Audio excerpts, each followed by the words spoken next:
Hi guys. All right. So for this bonus general message, there's this really cute thing that my dog does. He's a blue heeler, so he's a cattle dog, right? So he watches how creatures move, and he like as soon as he meets a new animal that he's never seen, he always sits down for a little bit and first he just observes and he watches their body language closely and their feet and things. Goats move different than cows, than horses, but it's amazing. He's done this since he was a little tiny baby. It's amazing to watch him do it. He really likes to watch birds on the ground, and then when they take flight, he like blows his mind. But um, so he's used to the way different animals move. Well, I had hurt my foot, and I woke up and I was limping really bad. And he just sat down, and he looked at my feet, and he looked back at me, and he looked back at my feet. It was the cutest thing ever to see him watching how I'm moving, because what's wrong? Why is my gait different? What? And I couldn't believe how it was so apparent that he was so aware of it. So I I'm just gonna say that maybe somebody is hyper aware, hyper alert. You know what? I'm not gonna start with this deck. Hold on. We need to go a different route first. Maybe somebody is really aware of like someone's change, or someone's hurt, somebody's pain, or maybe it's not even that. Maybe it's just someone is picking up on a vibe that somebody's got. No. Well, if it's a change, it's not about being wounded. It's just seeing the shift in them. Somebody sees an individual as an empress who is not looking back at the past, not having any regrets. Somebody sees an individual, possibly Libra Taurus energy. Doesn't have to be, and it doesn't have to be a woman either, but this is a divine feminine energy. But someone who has risen above, like, man, I was so sad once upon a time. I was so blue over whatever had happened. And, I've risen above that now. Somebody is seeing an empress who doesn't have any regrets anymore. She's not sitting in nostalgia. She's not sitting in memory. She's not feeling, and I'm going to say she, but remember, it could be masculine just as easy. We have a Page of Wands. We have a Knight of Pentacles. We have a Queen of Wands. Wow. What's really interesting is, okay, so we're going to talk about whomever is watching her and seeing this shift in her. And it could just be her recognizing, you know what? I feel lighter. I feel different now. I feel like I've let go of some things that had really, maybe once upon a time, I felt like I'd missed my opportunity with someone that I loved so much. And something has changed. We'll ask what changed that perspective for her, because this is like completely feeling powerful now. But this is powerful in oneself. And then someone is also observing that she's moving forward in her life. She's maybe changed her look a little bit. She's coming across as sexier. She's coming across as single, as flirtatious. She may be taking more care in her looks. And again, could be guys too that we're talking about. Whoever this is, I want to say that someone recognizes, you're not sad over me anymore. Not only are you not sad anymore, but you've really, like, there's a sense of self-respect, but it's coupled with not like I'm older, I'm wiser, and now my heart just doesn't hurt. No, like there's this youthful energy coming in, super sexy, super youthful, super fun. It's been a gradual change, and so gradual that I don't know that she knows how vivacious she is at this point, but whoever's watching her does. So we got questions that we need to ask. First off, I want to know what changed this for her, right? What changed this for her? What made her not feel like she'd missed an opportunity? What was that? You know what? This is gonna be the wrong deck for that. Anytime I ask the big questions, I want the big deck. What changed it for her? Queen of Staves. So we just keep seeing the Queen of Wands on like bookends on this, right? That's the same card, just two different decks. So she's not unaware that she's young, free, sexy, and alluring. I do think because this card has a lot more to do with, you notice her eyes are closed and we see her with that gigantic like ruby as part of her headpiece. There's been some serious activation of her higher self, but almost her third eye. her personal power of recognition that it's time. That's all I want to say right now is it's time. It's time that I go ahead and I accept that. I think that she probably at one point felt pretty dragged down, felt pretty. Um, the reason I'm going to say it this way is because if these cards were in the opposite positions, what we would say is once upon a time, she felt extremely like I missed out on someone, I missed out on an opportunity. I feel like I wasn't wanted. It impacted my self-worth, made me feel even unattractive, all those feelings of like rejection, getting in our heads, beating ourselves up over stuff. This is a complete life overhaul. But I'm asking what has changed that made her realize, wow, I actually didn't miss out on anything. I really am an empress. And again, could still be talking about dudes here, but the thing that changed was not just, she didn't like look in the mirror one day and go, you know what? I am beautiful. I am attractive. I am handsome. I am sexy.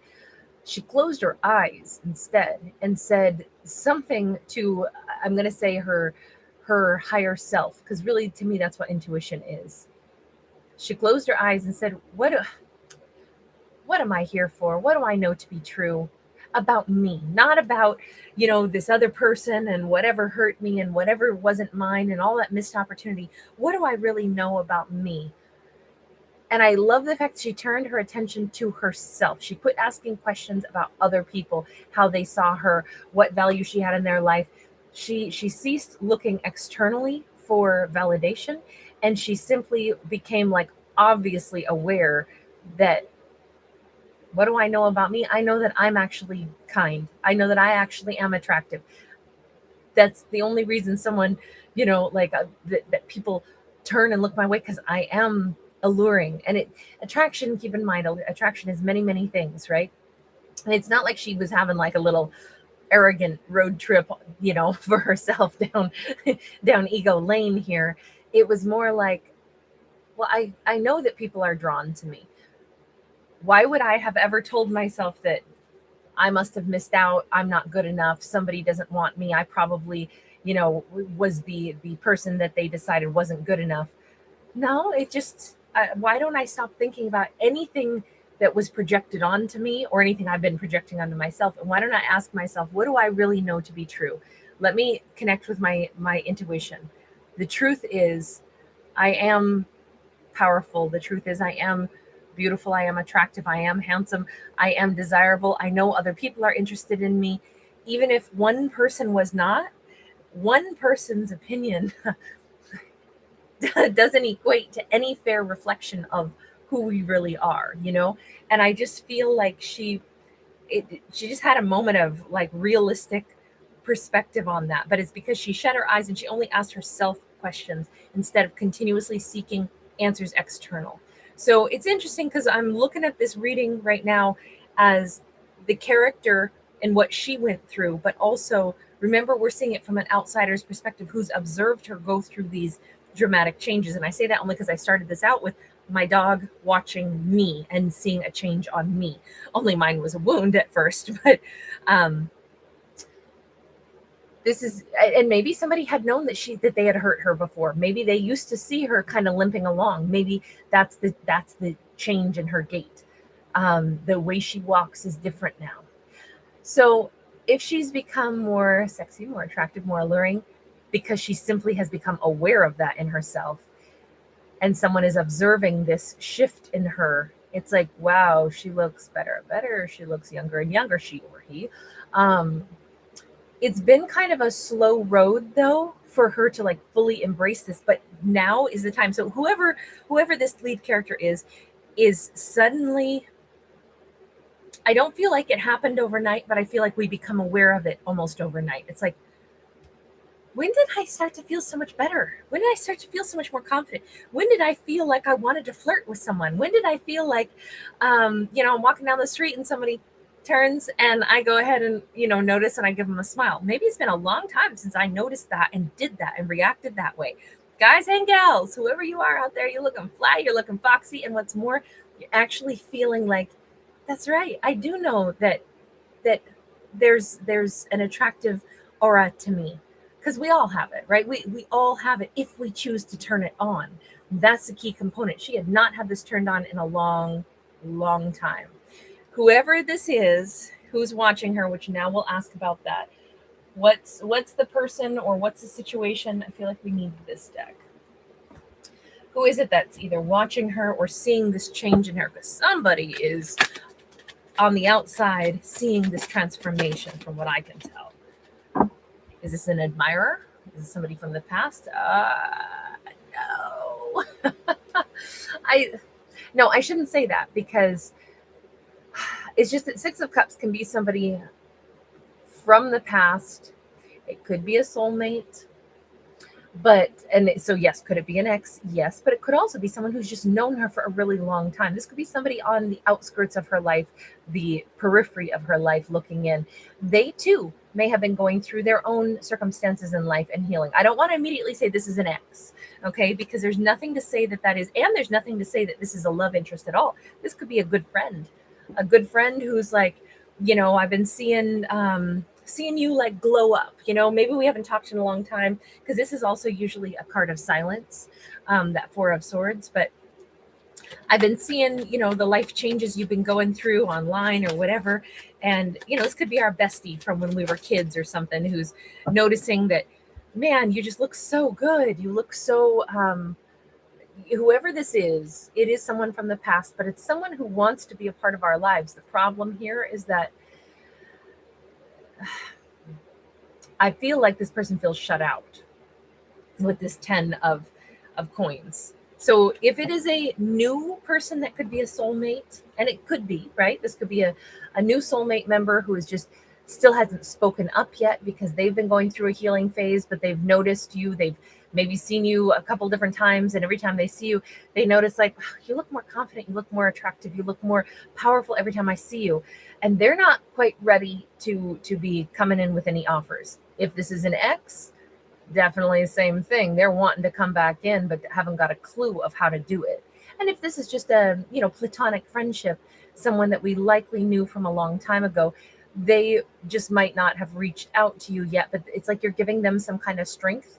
This has a good vibe to it. This is like, even seeing you build in your sense of power, you're either giving them, whoever they are, which let's see if we can figure out who they are, but you're giving them some kind of, I would say that you give them inspiration. That's how I'll say it.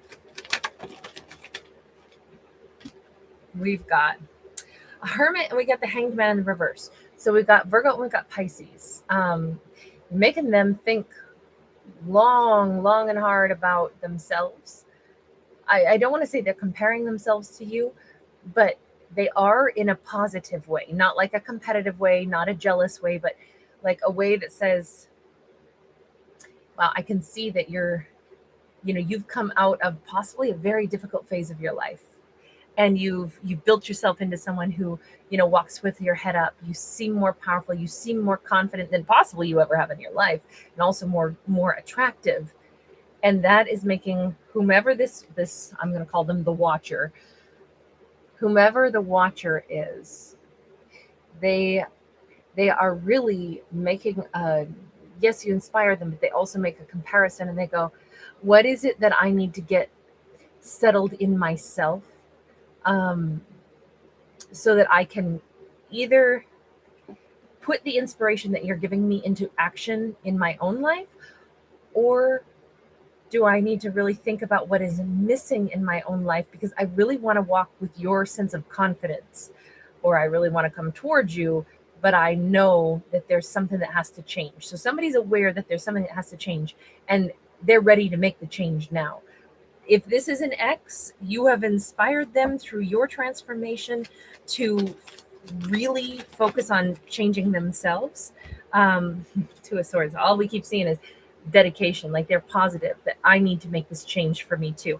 Maybe this is just like, a platonic friend or our bestie or somebody who's like, God, I love the fact that you've come through, maybe kind of like really walked through the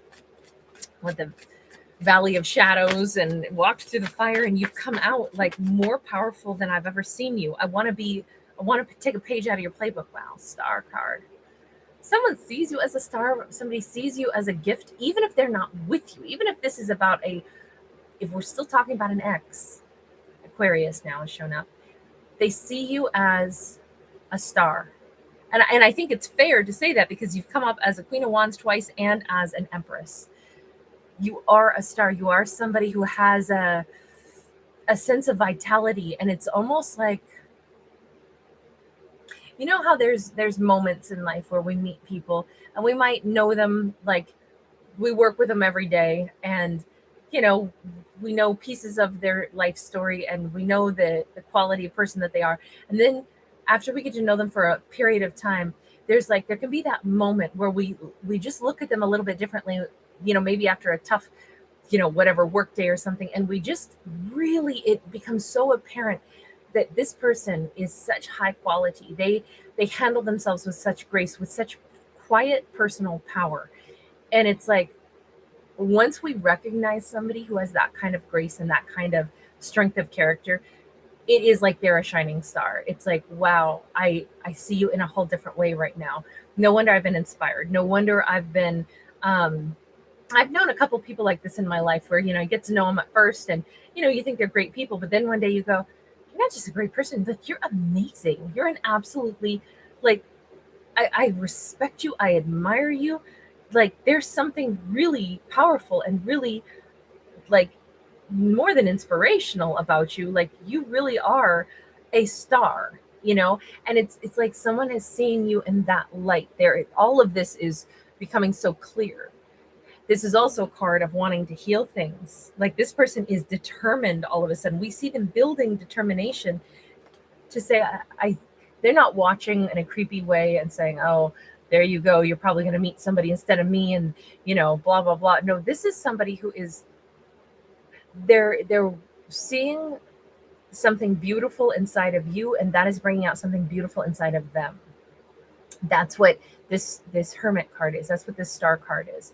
They're seeing the battles you've been through. They're seeing how you've carried yourself, and they're seeing, this is somebody who must know an awful lot about your life, or about like the struggles you've been through, or the struggles they put you through. And there is something here where it's actually bringing up a powerful, beautiful side of them. It's interesting to see this. I don't know if I'm explaining this in quite the right dialogue that I mean it in, because this is not just an ex who's like in this petty way going, well, I really want to get with you again. No, this is somebody who like genuinely sees the quality of person that you are, to the point where they want to be the same quality now. If that's about an ex at all, we don't know. This could be about anything. And remember, these are always fictional stories. Even when I refer to you, it's just for the sake of trying to keep characters straight. I could call it the Empress over and over again, but I just am referring to her as, the Empress as you. This character, the Watcher, they are determined to have a new beginning in their own life first. This change starts with them, because this is a personal endeavor. This is not like, I want to change for the Empress. This is not the only reason somebody is making genuine changes in their lives is because that they see the difference. They see the quality of you. They understand that there's only one way to become someone who is equal to you, and that is to genuinely take the steps on their own, not cling to you, not ride coattails, not want you to fix the situation, not want you to accept them when they're not ready. They're not looking for a handout. They're not looking for a free ride. They actually want to live their own life in a different way, because you set an example. That's what I feel like this whole storyline is. You've set an example. You've set the bar high, but you didn't do it because you were trying to. You just did it because that's the path you've chosen to walk in this life. And this is changing this person. I feel like if this is about an ex, it's because you genuinely let them go. You genuinely said, I didn't miss anything by that person not being in my life. I didn't miss out on anything because, and it's not even to be like, because they were bad, they were mean, they were dirty, they played tricks on me, blah, blah, blah. No. There's none of that. An Empress doesn't count up the scars. An Empress could care less. The big picture is what she cares about. It's not to say, well, this person did this, and this to me. It's to say, life happens. And when life presents you with things that are not worthy of your time, you simply have to say, that's not worthy of my time and attention. I missed out on nothing. All I missed out on were things that were not worthy of my attention. And I feel like, and it's not to be mean, it's just a state of fact. So she doesn't wallow in this person did this to me, this person did that to me. Now, we all do that, I think, for a while anyway, because it's hard not to. I mean, maybe amazing people out there way better than me would never go down that road, but I ain't that good. I can totally relate to this part. this part where it feels like, oh my gosh, this is miserable. This feels like, missed opportunity or unwanted or unloved, not good enough, blah, blah, blah. Like it's a lifetime of working on self-esteem. But at some point we do reach a moment in any situation. At some point we reach a moment where we go, I release myself from that thought process, and I release that situation. I lost nothing, and I don't count up the scars anymore, and I don't count up the things that went wrong. And we do that. I do think this is a great message, because I feel like there's a point where we almost like we fatigue out of the sadness, and we go, I don't really have any more tears left. And that's when we go quiet for a second. We shut our eyes and we say, who am I though? What's true about me? Why don't I stop thinking about this situation? Why don't I just think about me for a moment? Who am I? And that's where we find the truth. Well, I'm somebody valuable. I'm somebody who has worth. There's a huge, I'm inclined right now to say that the person who's being so heavily inspired could have been a very wounded individual that we dealt with, and it could have been her partner, her ex, and they could have been the very person who actually hurt her. And I say that mostly because this 10 of Pentacles in the reverse makes me think that this was a soulmate that didn't give anything to this, because they were very broken at that point in time. And they may have hurt her, and they may have still watched her from a distance, and they may have seen her dust herself off, and they may have had it really sink in. I really hurt her, but she carried on. She didn't just carry on, she shines really bright. And that is the thing that I almost feel like she's given them strength to say, well, then I could heal myself too, because she healed, and I'm the one who maybe put some of my hurt on her. Maybe I gave her some of those scars, because I had scars first, and I basically gave my scars to her, but she didn't accept them. She moved on. There's something here that's really, I just feel like this is such a powerful, almost like spiritual kind of read, but it's not spiritual, because it's all about being here in the 3D, but allowing ourselves to grow through the hurt and seeing, I don't know, I don't want to go down the road of like, okay, then what did this person do? How did they hurt her? Because that's the whole point. She doesn't care anymore. She doesn't need to count up the scars. They, on the other hand, are choosing to become a better person, not for her, but because of her, which I think is an incredibly important distinction. We just got the Emperor. Oh my gosh. You know what? I love this story right now. I love it because it's a story not of like, oh, well, this ex is going to come back in. It's a story of human beings bettering themselves. And ultimately, isn't that the bigger, more important aspect, right? Sometimes the way we better ourselves is through the worst situations we've ever been through. And we say, well, I certainly can't live in the worst situation I've ever been through, and just that is my new baseline of how I live my life. I have got to improve. And that's what we see is both of these individuals have actually focused on improving the way they see themselves, improving their quality of life, improving the way they conduct themselves. I'm going to have to ask, how did this happen? What I mean by that is what was the mutual interaction between them? Because I'm still trying to define. I lean toward this having been an ex right now, but it may not have been. So unless we can nail down what was the mutual interaction between them. Death card, the Devil. Okay.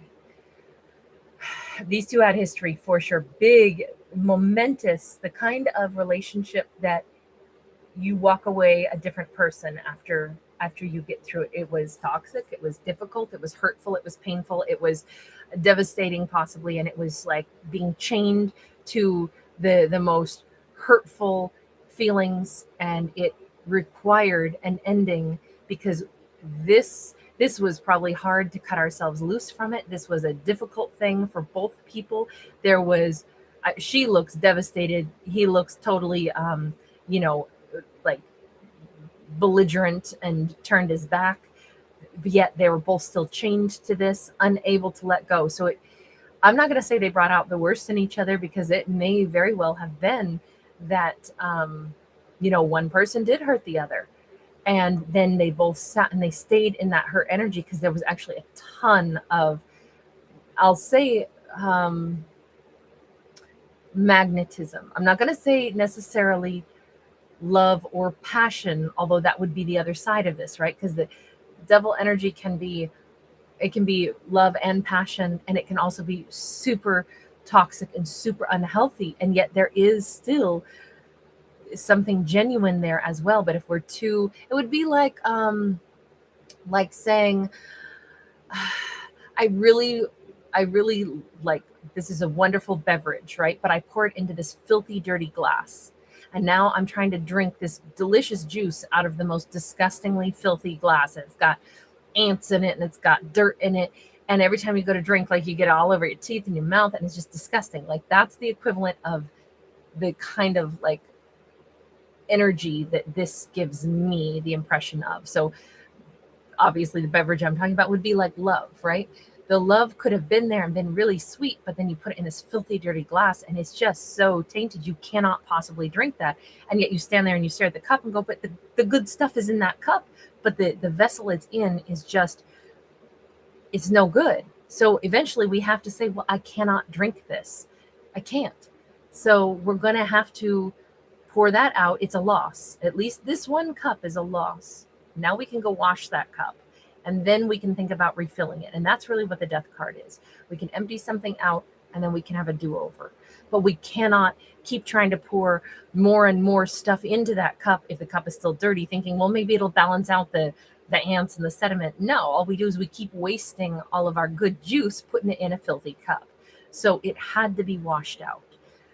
I don't know what that means. I don't know if this was a romance. I don't know exactly, but I asked for the mutual point of interaction between these two, and it was definitely something that had to stop because they had to wash the glass. That's all. I don't know. I'm not going to go any further with that because there's no need to. This is pretty self-explanatory as far as like the reason something needed to change, and that's the most important aspect.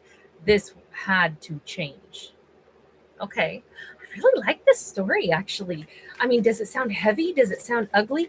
Yeah, but I could totally I can see this. I can, like, this story makes sense to me. It's a cohesive storyline, and I feel like it's kind of like meaningful here because of course this had to change. We're not supposed to live in misery. No, our characters, we want the best for our characters. All right, so what is it transformed into? A real solid look at where there was deception, where there was lies, where there was avoidance, where there was running away, hiding, not wanting to take accountability for things that were toxic and the reason why things ended. That's what it transformed into. And where are we headed now? So I always give her a little tube top. We have Leo energy. This is Leo season. We got strength. We have power. We have beauty. We have peace. We have the ability to take ownership, not shy away from any of it. All the ugly pieces, the ugly way I behaved, the ugly way I reacted, the ugliness of what we went through, that dirty, filthy cup. I understand exactly why it was a dirty, filthy cup. I also understand why it was hard to dump it out and go wash it. And I also understand why it was like we just wanted to run away from it instead of face it, because I want to say because something was embarrassing. Something was embarrassing. Maybe both people felt less than because they knew that they were in this toxic attached cycle. And it's like, it's really hard to face stuff Sometimes I don't know, I get embarrassment that's being hidden by like, everything's fine. No, it's not fine. It's embarrassing. That's why I'm trying to avoid it. It's why I'm trying so hard to overcompensate and act like everything's fine. Look at this grin. It's all good. It's all good. Yeah, nothing's a problem here. Yeah, things were a problem. But it's transforming into, the only way to take charge of it is to do just that, take charge of it. I gotta say, this is, I don't know if these two are like headed back to being together, but in a healthy way now, or if it simply is that they, as much as they were chained in toxicity, they're now actually in a place of like elevated energy flow and true strength. Because one character becomes an emperor, the other one realized she was an empress. I gotta say, this is an amazing story of transformation about how two people think of themselves. They and it started out with an ugly exchange where I think there was real love, but there was also so much wrong with this situation. And yet, out of that, that was, I don't know. It's, I want to say like they were forged in fire. The Hermit and the Wheel of Fortune. So where is this going now for them? We still have some energy of being alone, on one hand, but still like at this precipice of a whole new beginning. Now, has there been a lot lost in this? Sure, there's been time that is lost. Time we'll never get back. That's just it. As soon as a minute passes, that minute is gone forever. And so, should that stress us out? Um, no, what it should do is make us realize how important every minute that comes next is. So there is no unimportant phase of our life. There's no unimportant day in our life. There's no unimportant half hour of our life. The things that we do, the thoughts that we have, those are all important things. Every breath we take is important because we'll never get that same opportunity again in that particular moment, because that moment will be over. And I think that the depth of understanding, this is, I don't know that this is isolation or being alone. I think that this is a deep sense of contemplation, because you notice this Hermit card is quite a bit different. He stands here with this hand full of magic. He's literally hemorrhaging it, and he's standing at the edge of a cliff overlooking the sea. Sea is filled with emotions, and he's not seeking answers anymore. He's not holding the star in the lantern, like in captivity, and it's leading him somewhere. He's standing here, and the star is in the night sky now, and he is basically already in tune and in touch with himself in a really like personal way. What I want to say is both of these characters got to know each other. Well, I should say know themselves really, really well. This might represent both of them, but you notice that the Hermit is looking directly at the future. Wheel of Fortune, this is a whole new phase. I don't know if that means that these two have any chance of coming together. I just feel like these two have become better people. That's maybe what I want to say. They've become better people, and now the life that they're going to live as these better versions of themselves. And I feel like both of them have become more confident, more powerful, better versions of themselves. Wherever they're headed next is into a life that, oh wow, we got a 10 of Swords. Definitely not looking back at the past. Neither one of them will ever have to revisit the old lessons of what was toxic, what didn't work, the old lessons that they already went through. That's done. So they closed out cycles in each other's lives together. But it was not, how do I say this? It was not that the two of them were supposed to close out a cycle together. It's that they were sorry, my Thanar Eminence is itching like crazy right now. They were instrumental in, I want to say like the key in the lock for each of them that allowed them to end a cycle of behavior in their lives, and they will never have to go through those cycles again.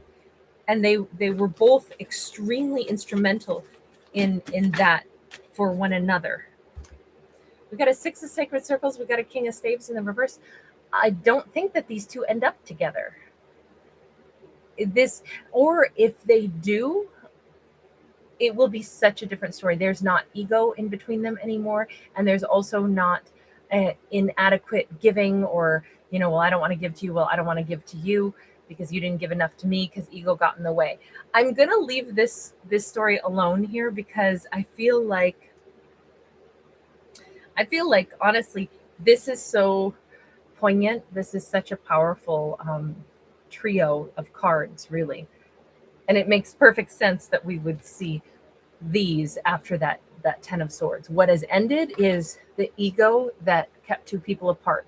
Because they're emperors and empresses now, confidently, and they both know it, what they're going to choose will be based off of, they will only gravitate toward what is in their greatest and highest good, and they will both recognize that for themselves. That neither one of them is going to be entering into any kind of contracts that they're either afraid to enter, or they feel inadequate, or they feel like I'm not good enough. Both of them know now that they are worthy of something that really matches who they are today. I don't know. They could end up together because we did see an emperor and an empress. They're a perfect match now. I don't know. This one could go either direction. I'm going to leave this here because it's 36 minutes long. I